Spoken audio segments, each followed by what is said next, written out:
So hello again, this is the third video.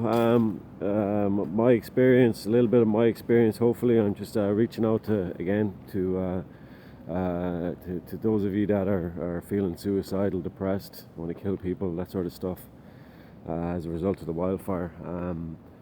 I understand, I relate. I've been meaning to do this video. The earlier video kind of got most of it out. I just wanted to tell you the funny story, to be quite honest, that I mentioned earlier about the shovel mechanic born the Chinese year the ox. The pub is around the corner there. I'm actually pretty private about this stuff, to be quite honest. I don't talk about what happened to me. I just so it's not like I want to be. I leave that behind. Leave that in Canada, where it belongs, and it's in the past. And that's how I operate. That's how I deal with it. And it's on my mind. Obviously, every day I check the newspapers in Fort McMurray, see what's going on. I bitch a lot online, I suppose. I'm never ever going to be happy about the incompetence that allowed so many homes to burn. It's just the way it is. It's just the way the cookie crumbles. It's not personal.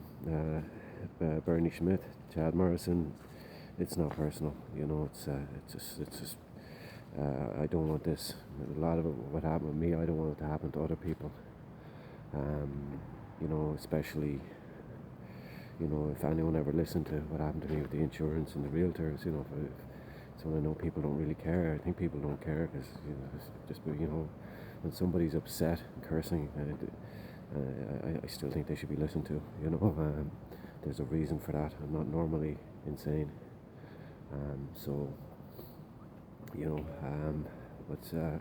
That's the battle we have to fight, guys. It's really, really, really hard to be civilized in some situations. Really, really, really hard. But we have to try. We have to really try to be civilized, because they won't listen to us any other way, I think, in Canada. Anyways, I don't know. It's just the way it is, and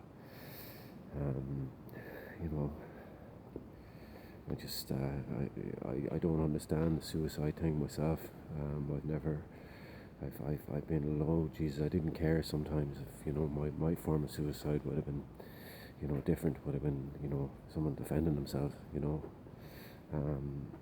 I did have intense anger once where I wanted to hurt someone in Fort McMurray. But that's done.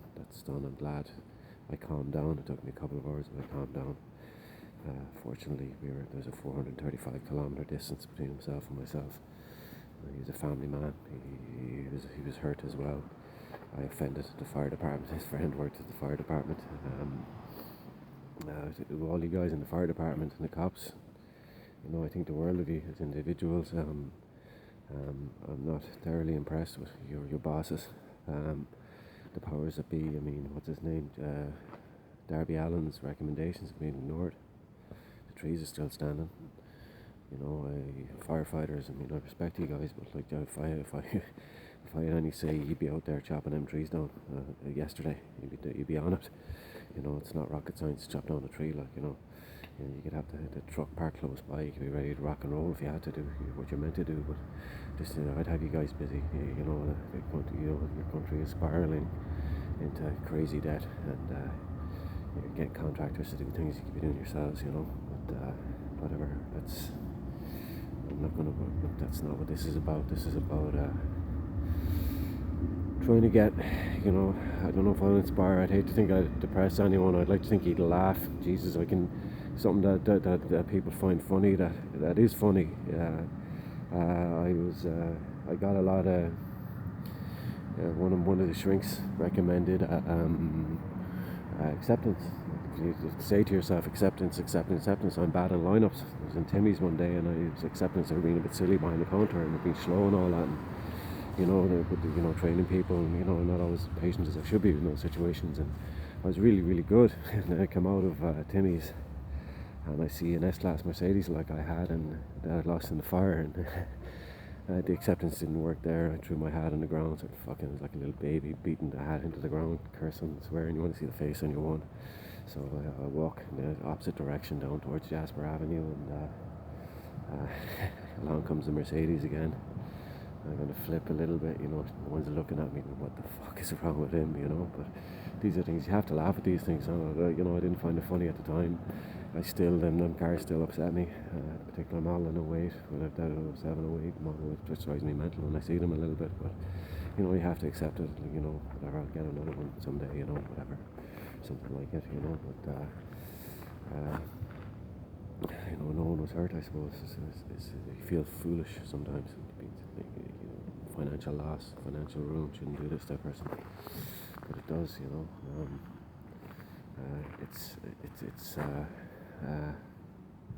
It's given me a lot too. The fire has given me other things. It really has. It's taught me a lot of valuable lessons. I actually most of the time feel a lot better lately, especially when I'm working steady and enjoying my days better. I'm a little bit disattached. I find that good, because I just don't really trust people that much, I guess. I don't like to get too close, sort of let down before, and in all sorts of ways. So just it works for me not to. I don't need to be. I never was one to cling on to people. I like my buddies and all that, but I do my own thing, and moving forward, like strangers can be the best company ever. Really, they can. You can make friends with them. You can have a laugh with them. You can talk to your problems with them. You'd be surprised. And I learned that years ago in Germany when I was young. I thought, a young fella issue with women. I was a bit pissed off about something, and I met another Irishman, and we had a great old time. And I got that out of my system, and I laughed it off. And there was literally a stranger that helped me that time. He had a comparable story, and it was forgotten about pretty quick, something that bothered me for about 6 months. It's forgotten about pretty quick. And, it's, as men, I don't think women are as bad as men, we tend to bottle things up, and that can be unhealthy. And the fire has triggered a lot of things. I know it has with me that were probably there before. I mentioned earlier, I was probably always a bit fucking crazy, and the fire has made me wake up to some of that and address some of those issues. And I want to match a little call out, or just thinking of the people that did help me. There's 3 guys when I was doing a demo up in Abbotsford. 3 guys, Mike Major was one, and I forget the Newfie's name, and the Albertan guy, and they really helped me, physically. They could have got fired for helping me, I'd say. I had huge lumps of concrete, and they helped me out with a machine, and the Newfie broke a machine and everything, trying to do more than the Albertan. And the Ontario lad Mike, he gave me a trailer, and they were all like, they gave me their time, and that meant the world to me. That restored my faith in people. Like, you've no idea, because I was very alone up there, and I was uncivil, so people were avoiding me. There was a Newfie vac truck driver telling people I wanted to kill people. I never really said I wanted to kill them. Maybe I did at the heat of the moment someday, but I remember thinking, Jesus, you snapping out of it. When you snap out of it, you realise it's scary. Like, it's scary how angry you get. If some of it was very scary, because I was getting into it with people that I shouldn't have been getting into it with. Shouldn't have let it go.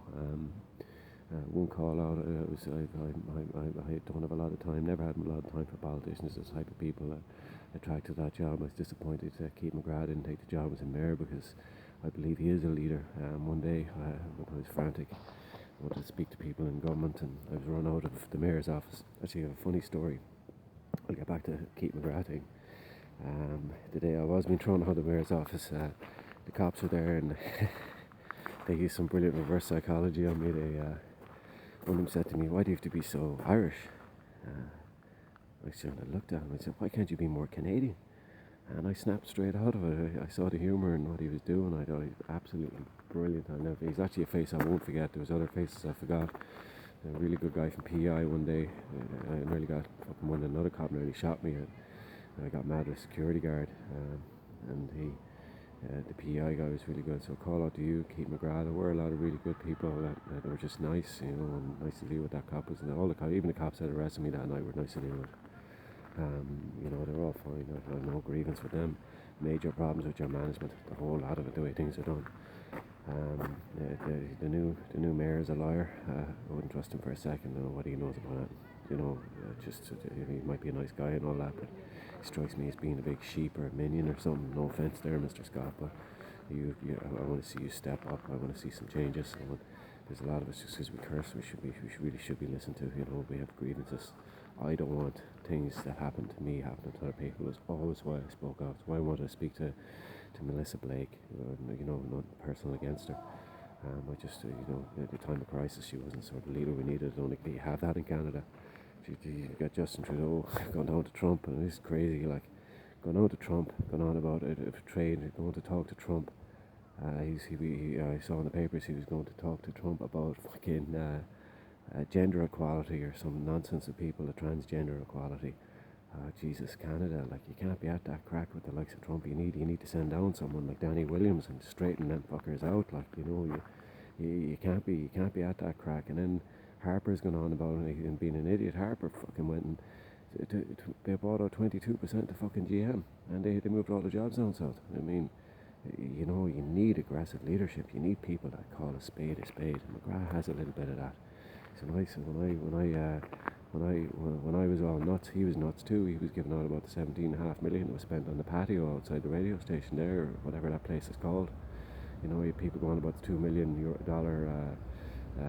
weather catcher thing, which I think looks cool. Robbed like for 2 million, but it's scaffolding, like, but whatever. 17.5 million. Geez, I'd love to have got that job. Fucking hell, man. Like, like where, at least, he had the passion. So I'll call out to you for that, McGrath. The cops were great and everything like that, And I liked the female judge. I didn't like the male judge. I thought you were a prick, buddy. Whatever. But and as for the lawyer, I wasn't guilty. You're telling me to go and admit guilty. I wasn't guilty of jack shit. If I'd known what was going on there, probably I wanted to take that. I wanted to take that on.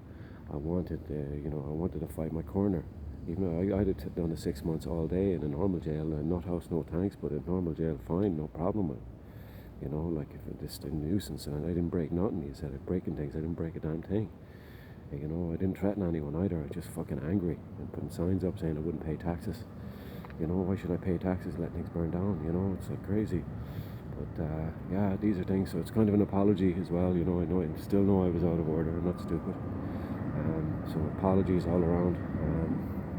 To people with mental health issues, like myself and a load of us. Like I knew people from Slave Lake. I went investigating in Slave Lake and see what was going on there. Half of that town burned down.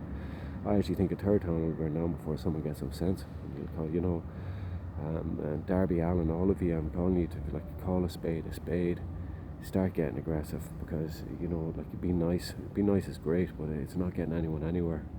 I love the way Canadians are so nice, but I mean, we made fools out of ourselves here, and there's a lot of people hurting. It hurts me, and it hurts a lot of other people. It disrespects our experience, Slave Lake's experience, when people aren't getting fired. When those who would have taken care of those hills in no time, and it's like you put a lawyer in charge. I doubt he knows his arse from his elbow, but God bless you all. I wish you all the very, very best. I'm gonna wrap it up here. I don't know what to say. Reach out to people. The group therapy is great, and hang in there.